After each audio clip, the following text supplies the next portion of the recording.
여호수아를 통해서 가나안 땅이 정복이 됩니다.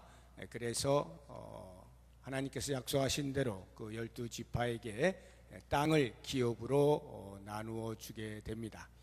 14장과 15장에 유다 지파가 땅을 제일 먼저 요단 서쪽에서 분배받는 내용이 기록이 되고 있고요. 오늘 우리가 읽은 이 말씀은 그 다음으로 요셉 지파가 땅을 기업으로 분배받는 내용이 나와 있습니다. 야곱의 12아들을 각각의 지파로 해서 제일 첫 번째가 르우벤이었지만 르우벤은 아비의 침상을 더럽힌 관계로 유다가 제일 처음으로 땅을 분배를 받게 됩니다. 물론 르우벤은 요단 동편 서쪽으로 건너기 이전에 동편에서 이미 자리를 잡기도 했습니다만 요단 서쪽 하나님께서 약속하신 그 땅의 첫 번째는 유다 지파가 받게 됩니다. 그리고 그 다음에 두 번째 시므온과 세 번째 레위가 아닌 한참 밑에 있는 11번째인 요셉이 두 번째로 실제적 장자로서의 땅을 분배를 받습니다. 실제적 장자라고 하는 것은 그 당시에 이제 장자에게는 땅을 2배로 줍니다. 다른 아들들의 2배를 몫을 주게 되는데 이 요셉에게 주어진 몫이라고 하는 것이 요셉의 두 아들, 큰 아들이 므낫세고 둘째 아들이 에브라임인데요. 이 므낫세와 에브라임에게 각각 한 몫씩 이렇게 주게 됩니다. 물론 요셉 자손에게 한 몫을 주는 것입니다. 그러나 실제적으로는 그 두 아들에게 각각 나누어 주게 됨으로써 12등분을 하게 되는 거군요. 등분은 아니죠. 이제 제비를 뽑아서 이렇게 나누게 되는 것인데 이렇게 므낫세에게도 한 몫, 에브라임에게도 한 몫 이렇게 해서 다른 지파에 비하여 훨씬 큰 땅을 이제 기업으로 받게 되는 것입니다. 그것이 오늘 본문의 말씀에 나와 있고 1절에서 4절까지는 그 므낫세와 에브라임이 땅을 기업으로 받았다라고 하는 이제 보편적 서술을 하고 있는 것에 비해서 5절부터 9절까지에는 그 가운데서도 에브라임, 동생인 에브라임이 실제적 장자입니다. 그래서 그 에브라임이 훨씬 더 큰 땅을 차지하게 되고 므낫세 지파가 차지하게 되는 땅 가운데서도 에브라임 지파 사람들이 받게 되어지는 만큼 이 에브라임 지파가 중심이 되어서 이제 땅을 이제 분배를 받게 됩니다. 그러한 말씀들이 이제 구절까지 쭉 나오고요. 제일 마지막에 10절 말씀을 보게 되면 이제 우리가 좀 눈여겨 보아야 할 오늘 말씀의 이제 핵심이 10절에 나오게 되는데요. 이 요셉은 이미 아버지 야곱이 죽기 직전에 모든 아들들에게 다 축복의 기도를 해줄 때 그 기도의 내용이 이미 장자로서의 다른 지파보다 훨씬 많은 것을 받게 된다라고 하는 축복의 기도를 받습니다. 그리고 그것이 지금 성취가 되는 거예요. 한마디로 이야기하면 하나님의 은혜가 에브라임 지파에 넘치도록 부어지게 되는 것입니다. 그런데 중요한 것은 이 에브라임 지파가 이렇게 하나님으로부터 큰 은혜를 받았음에도 불구하고 그 은혜를 오래도록 누리지 못합니다. 이미 여러분들이 잘 아시는 것처럼 북이스라엘이 722년 BC 722년에 아수르에서 멸망을 당하죠. 멸망당하게 된 원인이 이 북이스라엘의 중심이었던 에브라임 지파 여로보암이라고 하는 왕이 그 에브라임 지파를 중심으로 한 그 북이스라엘 왕국을 세우고 거기에서 하나님을 예배하는 자리를 떠나도록 백성들을 미혹하는 것입니다. 그래서 남유다와 갈라지게 된 이후에 예루살렘으로 가서 하나님의 성전이 있는 곳에서 하나님을 예배하는 그러한 백성들을 더 이상 내려가지 못하게 만들죠. 왜냐하면 계속 내려가다가는 남유다의 왕인 르호보암에게 마음이 빼앗기고 자기를 죽이고 그들에게로 귀속될까 염려하여서 이제는 그들이 내려가지 않아도 될 만큼 북이스라엘 북쪽 땅에다가 하나님을 대신하는 금송아지 2개를 만들어서 하나는 베델에다가 또 하나는 단이라고 하는 곳에다가 세워놓고 이제는 너희가 예루살렘은 내려갈 필요 없다 해서 우상 숭배를 하게 만드는 것입니다. 바로 이것 때문에 북이스라엘이 하나님의 심판을 받아서 아수르에 의하여 멸망을 당하게 되는 것이거든요. 그런데 이 북이스라엘의 중심이 에브라임 지파였다라고 하는 것입니다. 그런 걸 보면 하나님으로부터 이렇게 엄청난 다른 지파에 비해서 2배나 되어지는 그러한 영적인 축복을, 땅의 축복을, 은혜를 받았음에도 불구하고 그것을 길게 누리지 못했다라고 하는 것입니다. 왜 에브라임 지파는 그 은혜를 제대로 누리지 못했는가라고 하는 것에 대한 원인의 암시를 10절에서 우리에게 알게 해주고 있습니다. 10절 말씀을 한번 보시면 그들이 게셀에 거주하는 가나안 족속을 쫓아내지 아니하였으므로 가나안 족속이 오늘까지 에브라임 가운데 거주하며 노역하는 종이 되니라. 이 말씀만 가지고는 무엇이 잘못되었는지, 에브라임 지파가 뭘 잘못했는지 전혀 알 수가 없습니다. 그런데 아주 중요한 실수가 이 말씀 안에 담겨 있어요. 우리는 이런 것을 가리켜서 이제 복선이라 말을 하는데, 이 말씀을 통하여서 먼 훗날 에브라임 지파가 어떻게 멸망을 당하는가라고 하는 것을 이제 암시를 하고 있는 것입니다. 제가 15장 63절 말씀을 읽었는데, 유다 지파가 땅을 분배받을 때에도 비슷한 실수를 합니다. 63절 보시면 15장 63절 예루살렘 주민 여부스 족속을 유다 자손이 쫓아내지 못하였으므로 여부스 족속이 오늘까지 유다 자손과 함께 예루살렘에 거주하니라. 하나님께서 가나안 땅에 들어갔을 때에 이스라엘 백성들로 하여금 그 가나안 땅에 살고 있는 모든 족속을 다 진멸하도록 명령을 하셨죠. 그런데 유다 자손이 그 예루살렘 지역에 원래 터를 잡고 있었던 여부스 족속을 다 쫓아내지 못하게 되므로 함께 거주하게 됩니다. 그런데 그와 유사한 말씀이 16장 10절에 나오는 거죠. 이 요셉 지파, 에브라임 지파도 역시 마찬가지로 게셀이라고 하는 곳에 있는 가나안 족속들을 다 쫓아내지 아니하고 함께 거주하게 됩니다. 이 두 절의 차이가 있다라면 한글 성경으로 볼 때 15장 63절에는 유다 자손이 쫓아내지 못했다라고 표현을 하고 있고, 16장 10절에 보면 가나안 족속을 쫓아내지 아니했다라고 표현을 하고 있는 것이 다릅니다. 그러니까 유다 지파는 뭔가 능력이 좀 부족해서 쫓아내고자 하였으나 의지적으로 잘 되지 아니하는, 힘이 부족해서 뭐 그런 뉘앙스가 있다라고 한다면, 이 에브라임 지파는 충분히 그럴 힘이 있음에도 불구하고 일부러 고의적으로 쫓아내지 않았다라고 하는 이 고의성이 훨씬 짙도록 이렇게 번역이 되어 있습니다.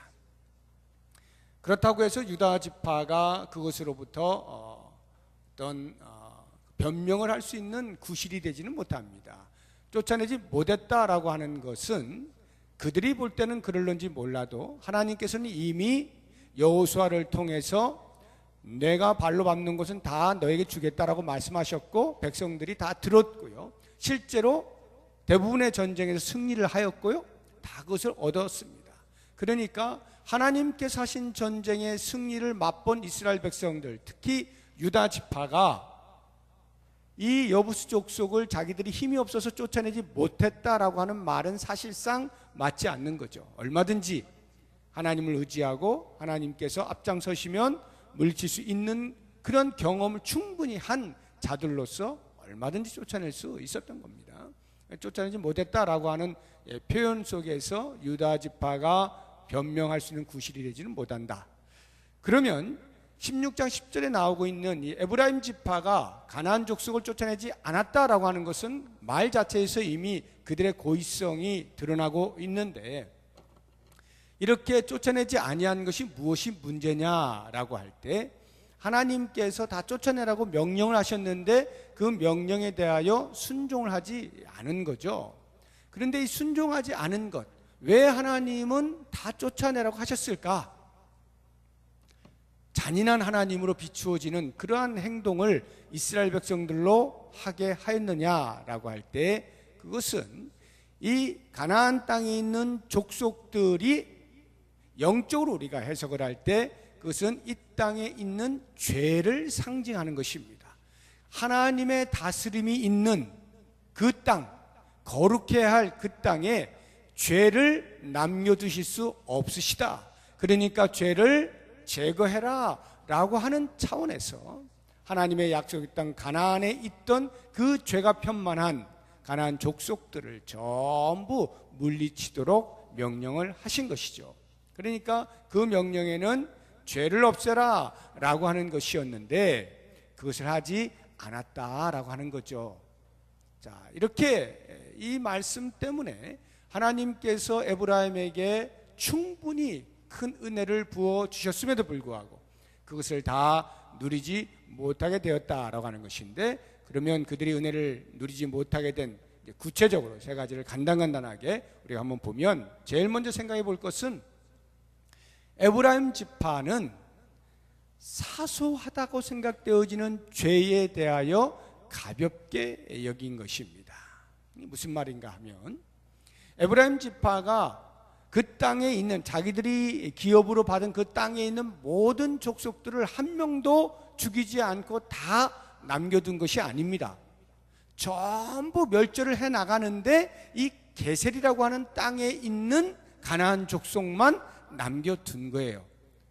그러니까 에브라임의 입장에서 볼 때는 대부분을 다 한 겁니다. 하나님께서 하라 하시는 대로 대부분을 다 순종한 거예요. 그리고 아주 조그마한 거 한 개 정도 남겨둔 것 뿐입니다. 에브라임의 입장에서 볼 때는 그것이 그리 크게 하나님의 마음을 노엽게 하실 리는 없다라는 생각을 가졌을런지 모르겠습니다. 그래서 아마 남겨두었겠죠. 우리는 이 말씀을 볼 때에 이렇게 우리의 판단에 이런 정도쯤이야 라고 생각되어지는 그러한 사소한 것조차도 하나님께서 명령하시면 순종하는 것이 필요하다라고 하는 것을 알게 되는 것입니다. 우리가 생각하는 이 정도의 죄는 얼마든지 남겨두어도 될 거야. 왜냐하면 대부분의 것들에 대하여 나는 다 제거를 하는 거룩의 노력을 하고 있기 때문이야 라고 생각을 할 때, 그 사소해 보이는 하나의 죄가 점점 다른 죄의 관용으로 발전해 간다라고 하는 사실을 우리가 알아야 한다는 것입니다. 죄라고 하는 것은 아무리 조그마한 것도 남겨두면 그것이 꼬리에 꼬리를 물면서 점점 더 확대가 되는 성질을 가지고 있어요. 다윗이 그러한 모습을 우리에게 잘 보여주지 않습니까?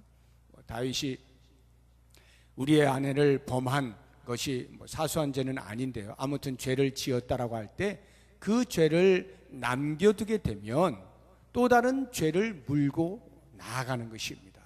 그래서 거짓말을 하게 되어지고 우리아를 전쟁터에서 불러들이게 되고 자기의 죄를 덮어씌울 만한 어떤 행위들을 하게 만들고, 그게 잘 안 되니까 그 다음 죄로 또 발전해 나가죠. 아예 죽이고, 그것을 또 은닉을 해야 되니까 또 그것으로 또 거짓말을 하게 되고, 이런 죄가 계속 꼬리를 물면서 발전해 나가는 이런 성격을 가지고 있다라고 할 때, 우리에게 조그마한 죄라도 남겨두면 이런 일이 일어난다라고 하는 것입니다. 에브라임 자손들이 그 가나안 족속의 그 게셀 땅에 있는 사람들 쫓아내지 않았다라고 하는 말은요, 단순히 공간적으로 이런 그 게셀이라고 하는 땅에 그냥 같이 살았다, 이런 공간적 그 공유의 개념만이 아닙니다. 그 뜻은 그들이 하고 있는 삶의 행태, 문화, 종교 이런 것들을 공유한다 이런 뜻이에요. 하나님만 섬겨야 하는 하나님의 백성들이 이방인들이 행하고 있는 또 다른 우상에 대한 숭배의 그러한 모습들을 같이 공유하면서 이것도 좋고 저것도 좋고 하는 식으로 나가게 된다는 거죠. 바로 이것을 하나님이 경계하여서 진멸하도록 명령을 하신 것입니다. 자, 그렇게 볼 때 우리가 하나님의 은혜를 정말로 누리기를 원한다면 어떻게 되겠는가? 우리 안에 생각나는 어떠한 조그만 죄라도 그것을 속히 꺼집어 내놓고 제거를 해야 되는 것이죠. 생각나는 것을 그대로 품고 있으면 그 죄는 반드시 또 다른 죄로 발전하게 된다는 것을 잊지 마시고, 생각나는 죄가 있다면 오늘 밤에라도 그 한 가지 죄의 제목을 놓고 기도하시면서 통회하고 회개하시는 일이 있길 바라고, 또 우리의 생각이라고 하는 것은 제한이 되어 있어서 다 생각나지를 못합니다. 우리가 이미 지었음에도 불구하고 생각이 나지 않아서 회개하지 못하는 그러한 것들도 있을 수가 있어요. 그런 것을 생각나지는 않지만 하나님, 혹시라도 제가 알지 못하는 사이에 지은 죄가 있다면 그것까지라도 회개하오니 용서하옵소서라고 하는 진정성 있는 기도를 올려드리면서 계속해서 우리의 삶에서 어떠한 죄도 허용하지 않는 거룩의 삶을 살고자 하는 몸부림을 칠 때 하나님이 베푸시는 그 은혜가 막힘없이 우리에게 흘러오고 그것을 우리가 누릴 수가 있다라고 하는 것입니다. 두 번째로 에브라임 지파가 받은 바 은혜를 다 누리지 못하게 된 것은 그 가나안 족속들을 남겨두면서 사소하게 여길 수밖에 없었던 것이 그만큼 자기를 신뢰했기 때문이에요. 다시 말하면 저 정도는 내가 마음만 먹으면 언제든지 쫓아낼 수 있다라고 하는 생각이죠. 내가 마음만 먹으면 저 사람들 다 진멸할 수 있어. 그렇기 때문에 놔둬도 상관없다라고 생각을 하는 자기 신뢰, 영적인 자만입니다. 이것이 하나님으로부터 받은 바 은혜를 누리지 못하게 만드는 겁니다. 자기 신뢰. 철저하게 자기 신뢰를 할 수 없는 존재인 인간이 자기를 신뢰하게 될 때 그 가나안 땅에서의 모든 전쟁이라고 하는 것은 결코 자기들의 힘으로 한 것이 아니고 하나님께서 앞장서셔서 승리를 주신 것임에도 불구하고 그것을 마치 자기들이 획득한 것인 것처럼 착각을 하고 자기 신뢰를 할 때 그때 문제가 발생하게 되는 것입니다. 하나님께서 승리하게 하셔서 승리를 했다라고 하는 사실을 분명히 인지하고 있다면 그들이 가져야 할 태도는 이렇게 그 정도쯤이야 놔둬도 돼가 아니라 언제나 베푸신 하나님의 은혜에 감사하면서 하나님께서 나에게 무엇을 말씀하시는가에 대해서 귀를 기울이는 거죠. 청종하는 겁니다. 그리고는 그 말씀에 순종하고자 하는 애씀이 있을 때 비로소 하나님께서 우리에게 부어주시는 그 은혜를 마음껏 누릴 수가 있게 된다라고 하는 것입니다. 기억하십시오. 나를 신뢰하는 자리에서 하나님을 신뢰하는 자리로 옮겨야 돼요. 중심축을 옮겨야 됩니다. 하나님을 신뢰하는 것이지 나를 신뢰해서는 죄가 언제든지 나를 삼킬 수 있다라고 하는 것을 꼭 기억하시면서 오직 하나님이 나를 통하여 무엇을 하기 원하시는가? 하나님께서 나에게 무엇을 말씀하시는가? 귀를 기울여 들으면서 그 말씀에 순종하여 그 뜻을 이루어 드림으로 받은 바 은혜를 누릴 수 있기를 바라고요. 마지막 세 번째로 우리가 생각을 해볼 것은 이 에브라임 지파가 그렇게 큰 은혜를 받았음에도 불구하고 다 누리지 못하게 된 것은 눈에 보이는 욕심 때문입니다. 눈에 보이는 욕심. 그들이 생각을 하는 거예요. 거기에 종들이 있어요. 얼마든지 자기들의 힘으로 제압을 할 수 있어요. 그러니까 그들이 종이 된 거 아닙니까? 종이 되었잖아요. 자기들이 그곳에서 이제 땅을 분배받아 가지고 열심으로 개간하고 해야 되지 않아요? 그러려면은 힘이 필요하죠. 노역을 해야 됩니다. 그런데 그런 힘든 일들을 자기들이 하지 않고 저 종들에게 시키면 좋겠다. 그러면 우리는 좀 편히 쉴 수가 있을 텐데 라고 하는, 자기들이 생각할 때 자기의 그 세상적인 편의, 세상적인 유익, 그것이 눈에 보이니까 하나님께서 진멸하라 하셨지만, 하나님 그것보다는 뭐하러 죽입니까? 그보다는 그냥 살려두어서 종으로 삼으면서 우리가 할 일을 저들로 하게 만들면 일거양득 아닙니까? 라고 하는 자기들의 생각을 피력을 하는 거예요. 눈에 보이는, 당장 손에 잡히는 그 유익처럼 보이는 것에 대하여 그만 깜빡 속는 거죠. 사탄이 쳐놓은 덫에 걸렸다 이 말이에요. 사탄은 때로는 성도들을 넘어뜨리려고자 할 때 강력한 핍박을 통해서, 강력한 외적인 힘을 눌러서 우리를 하나님의 은혜의 자리에서 떠나게 만드는 경우도 있지만, 그와는 정반대로 그렇게 하니까 오히려 또 믿음을 지키려고 애를 쓰는 모습을 보면서 차라리 풀어놓자, 풀어주자, 이렇게 유혹하는 쪽으로도 우리를 넘어뜨리려고 하는 거예요.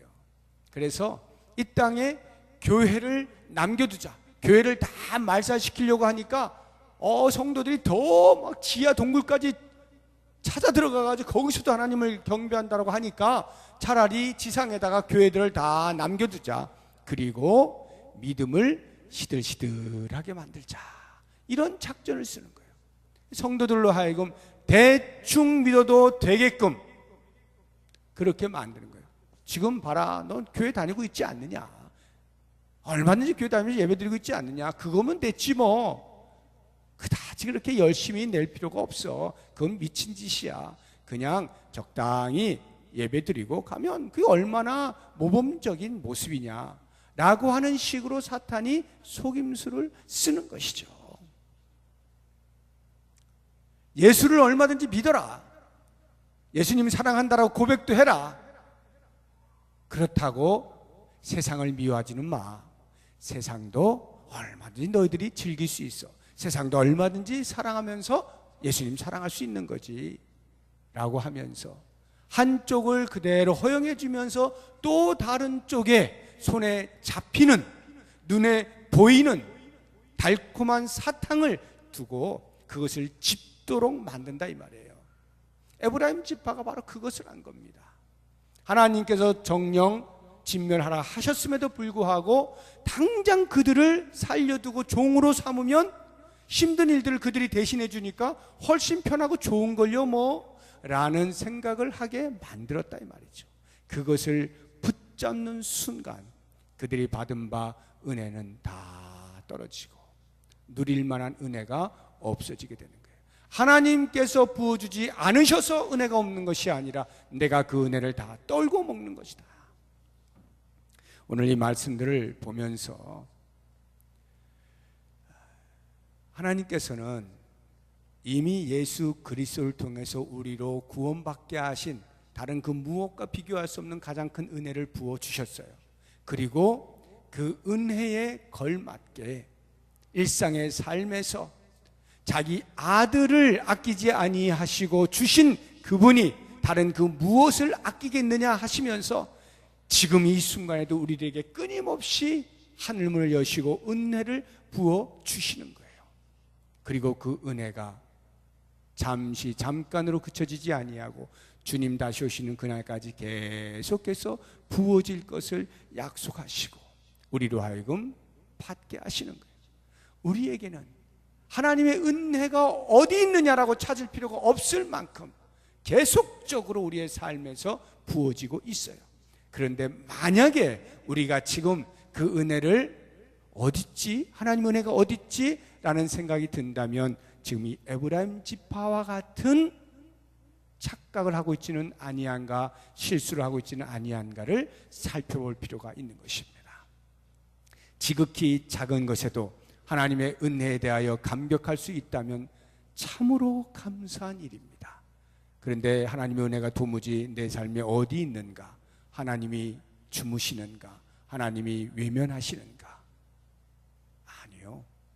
끊임없이 부으신 그 하나님의 은혜 누리지 못하는 것은 내가 나의 죄를 사소히 가벼이 여기기 때문이고, 내가 나 자신을 신뢰하면서 영적인 거드름을 피우기 때문이고, 내가 눈에 보이는 선악과를 따먹으려고 하기 때문이라는 것을 꼭 기억하시면서 오늘 이 밤에 우리가 기도하실 때 그 부어주시는 하나님의 은혜 하나도 놓치지 아니하고 이 땅을 사는 동안에 마음껏 누릴 수 있게 해주십시오.